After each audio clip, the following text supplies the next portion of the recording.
Kuya, paano mag-renew ng lisensya? Sa pag-renew ng driver license mga bossing ko, madali lang po. Wag na po kayo mag-pixel kasi kung mag-pixel kayo, mapapamahal kayo. Pero madali lang naman kasi yung pagkuha ng lisensya. Kaya maglakad na lang kayo sarili. Big tip lang mga bossing ko, kung pupunta kang LTO. Bago ka pumunta ng LTO, make sure na dapat nakapag-online ka pa lang sa bahay pa lang. Kasi anytime naman pwede ka naman mag-online sa bahay. Maggabi man yan o umaga. Para iwas hassle, iwas pila mga boss. At sa pag-online dyan, punta ka lang sa Google, hanapin mo lang yung LTO. Tapos lalabas yung LTMS portal. Tapos mag-registered ka lang dyan or sa pag-renew naman, mag-login ka lang. Kung hindi mo na alam yung password mo, lalagin ka kasi nga may lisensya ka na, hindi mo alam yung password mo, pupunta ka po mismo sa LTO para kunin yung password mo. Tapos magsa-sign in ka po dyan. Yan, sign in tayo. Sa kung magre-register, wala ka pang license, may student ka, register po yung kailangan mo, hindi po login. Kasi magre-register ka pa. Diyan makikita mo yung mga violation mo, vehicle. Tapos marami po dyan. Diyan na po papasok kung may violation ka o ano, diyan mo makikita.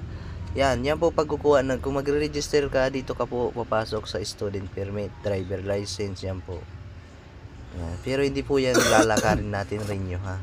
Yan, makikita mo dyan yung vehicle mo, kung may violation ikaw, may mga document mo, transaction yan. Dyan mo po makikita, may mga history po yan. Kaya yan po ang updated ng mga LTO ngayon.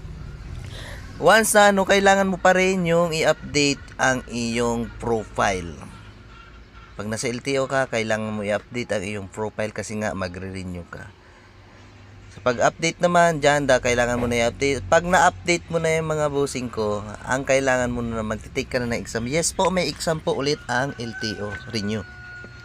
CDE, yan po yung examination. Kahit ilang take po ng examination, okay na okay, basta po maipasa yan ha. Hindi po pwedeng hindi mapasa, kasi nga may certificate na pasado ka na kukunin mo dyan. Kahit po kung magpipixer ka naman po, ganun din yan po kakalun. Sila na po mismo mag-i-exam. Madali lang po ang exam kasi nga may Tagalog or English. Kung nahihirapan ka sa Tagalog, mag-English po.